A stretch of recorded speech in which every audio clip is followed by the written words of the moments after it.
Morning friends, मैं स्मिता पटेल आप सभी का एम्बिशन क्लासेस पर हार्दिक स्वागत करती हूँ। हिंदी साहित्य प्रश्नोत्तरी श्रृंखला आज की वेरी इंपॉर्टेंट, यानी अगर आपका साहित्य से रिलेटेड कोई भी क्वेश्चन पूछा जाता है तो अगर आप लोग एम्बिशन क्लासेज के साथ में जुड़े हुए हैं तो साहित्य का एक भी क्वेश्चन आपका गलत नहीं होगा, क्योंकि एक एक क्वेश्चन जो आपके एग्जाम में पूछे गए हैं साहित्य के, वो एक एक क्वेश्चन इस सभी क्लासों में एक एक करके दिया गया है, यानी वेरी इंपॉर्टेंट रह रहे हैं हिंदी साहित्य के क्वेश्चन। सेल फोन के जनक बोले, मोबाइल छोड़कर जिंदगी जिए लोग, स्मार्टफोन यूजर्स का व्यवहार। हिंदी साहित्य महत्वपूर्ण प्रश्न, महत्वपूर्ण कथन है। पहला है, तुलसीदास को हिंदी का धर्म ध्वज किसने कहा है? तो तुलसीदास को हिंदी का धर्म ध्वज चतुरसेन शास्त्री जी ने कहा है। नेक्स्ट है, नाथों की भाषा को फक्कड़ी भाषा किसने कहा है? तो नाथों की भाषा को फक्कड़ी भाषा चतुरसेन शास्त्री जी ने ही कहा है। नेक्स्ट है, सिद्धों की भाषा को आलो आंधारी भाषा किसने कहा है? हरप्रसाद शास्त्री जी ने सिद्धों की भाषा को आलो आंधारी भाषा कहा है। यह तो जग जाहिर है कि रामानंद के 12 शिष्य थे, लेकिन किस आलोचक ने कहा कि रामानंद के 12 नहीं 12.5 शिष्य थे? तो ये नागरिक प्रचारणी पत्रिका में कहा गया है कि जग जाहिर रामानंद के 12 नहीं 12.5 शिष्य थे। नेक्स्ट है, पृथ्वीराज रासो को हिंदी का वृहत महाभारत किसने कहा है? तो दशरथ शर्मा ने पृथ्वीराज रासो को हिंदी का वृहत महाभारत कहा है। नेक्स्ट है, कबीर को अवधी का प्रथम कवि किसने माना? बाबूराम सक्सेना जी ने कबीर को अवधी का प्रथम कवि माना है।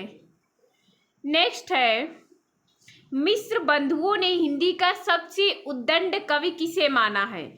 बेताल बंदी जैन को मिश्र बंधुओं ने हिंदी का सबसे उद्दंड कवि माना है। Very important question. नेक्स्ट है, मिश्र बंधुओं ने किस रीति मुक्त कवि को ओल नंबर का रसिया कहा है? तो ठाकुर जी कवि को ओल नंबर का रसिया कहा है। नेक्स्ट है, मिश्र बंधुओं ने अष्टछाप का नवा कवि किसे माना है? नागरी दास को मिश्र बंधुओं ने अष्टछाप का नवा कवि माना है। नेक्स्ट है, मिश्र बंधुओं ने पूर्वालंकृत काल का सबसे बड़ा आचार्य किसे माना है? चिंतामणि को मिश्र बंधुओं ने पूर्वालंकृत काल का सबसे बड़ा आचार्य माना है। नेक्स्ट है, मिश्र बंधुओं ने उत्तरालंकृत काल का सबसे बड़ा कवि किसे माना है? तो भिखारी दास जी को मिश्र बंधुओं ने उत्तरालंकृत काल का सबसे बड़ा कवि माना है। मिश्र बंधुओं ने पूर्वालंकृत काल का सबसे बड़ा कवि, वो अलंकृत था, ये पूर्वालंकृत है, तो सेनापति को माना है। फिर है, मिश्र बंधु विनोद को हिंदी साहित्य का पंचांग किसने कहा? डॉक्टर नामवर सिंह जी ने मिश्र बंधु विनोद को हिंदी साहित्य का पंचांग कहा है। नेक्स्ट है, शिव सिंह सरोज किस भाषा में लिखा गया है? तो शिव सिंह सरोज हिंदी भाषा में लिखा गया है।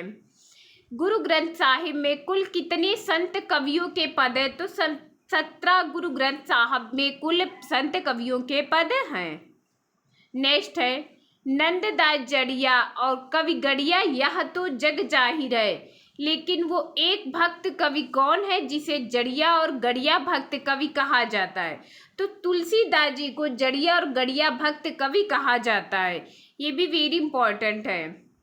रीतिकाल का वह कवि जिसने खड़ी बोली हिंदी में शीत वसंत नामक प्रबंध रूप में कहानी लिखी थी? चंदन कवि वह कवि जिसने खड़ी बोली हिंदी में शीत वसंत नामक कहानी लिखी है थी। नेक्स्ट है, रीतिकाल के किस कवि का उपनाम काष्ठ जिह्वा स्वामी था? देव बनारस वाले रीतिकाल के उपनाम काष्ठ जिह्वा स्वामी था। नेक्स्ट है, हिंदी का प्रथम जय काव्य कौन सा है? तो खुमार रासो हिंदी का प्रथम जय काव्य है। नेक्स्ट है, मिश्र बंधुओं ने हिंदी का प्रथम नाटककार किसे माना है? विद्यापति जी को हिंदी का प्रथम नाटककार माना है? नेक्स्ट है, मिश्र बंधुओं ने हिंदी का प्रथम इतिहास सहायक किसे माना है एवं किस ग्रंथ को प्रथम इतिहास सहायक ग्रंथ माना है? तो शिव सिंह सरोज को प्रथम इतिहास सहायक ग्रंथ माना है। कहा जाता है कि सेनापति ने अपने अंतिम समय में क्षैत्र संन्यास ले लिया था। यहाँ क्षैत्र संन्यास का क्या मतलब है? यानी अपने निवास स्थान से बाहर ना निकलना क्षैत्र संन्यास कहा जाता है। सेनापति ने वृंदावन से निकलना बंद कर दिया था, उसे कहते हैं क्षैत्र संन्यास। मिश्र बंधुओं ने किस कवि को हिंदी का प्राचीन समालोचक माना है? भिखारी दास जी को मिश्र बंधुओं ने हिंदी का प्राचीन आलोचक माना है। नेक्स्ट है, मिश्र बंधुओं ने हिंदी का चासर किसे कहा है? चासर तो चंद्र बरदाई जी को मिश्र बंधुओं ने हिंदी का चासर कहा है। देव हिंदी के भिखारी कवि हैं, वाक्य किस विद्वान का है? लाला भगवान दीन जी का है। नेक्स्ट है, बिहारी सस्सई को आजमशाही किसने कहा था और क्यों कहा था? तो बिहारी सस्सई को आजमशाही सिर्फ मिश्र बंधुओं ने कहा। आज बिहारी सस्सई दोहों का जो क्रम मिलता है वो सर्वप्रथम आजम शाह ने करवाया था, इसीलिए आजमशाही कहा जाता है। नेक्स्ट है, पल्लव को छायावाद का घोषणा पत्र किसने कहा? रामधारी सिंह दिनकर जी ने कहा है। नेक्स्ट है, निराला को छंदों का राजा किसने कहा? तो डॉक्टर नामवर सिंह जी ने निराला को छंदों का राजा कहा। नेक्स्ट है, बिहारी की कविता सतसई को हिंदी का श्रृंगार किसने कहा? आचार्य रामचंद्र शुक्ल जी ने बिहारी की कविता जो सतसई है उसे हिंदी का श्रृंगार कहा है। ये हमारे जो साहित्य के वेरी इंपॉर्टेंट क्वेश्चन है। साहित्य का एक भी क्वेश्चन आपका कोई भी एग्जाम हो नहीं छूटेगा, बस आप लोग एम्बिशन क्लासेज के साथ में जुड़े रहिएगा। Thank you class.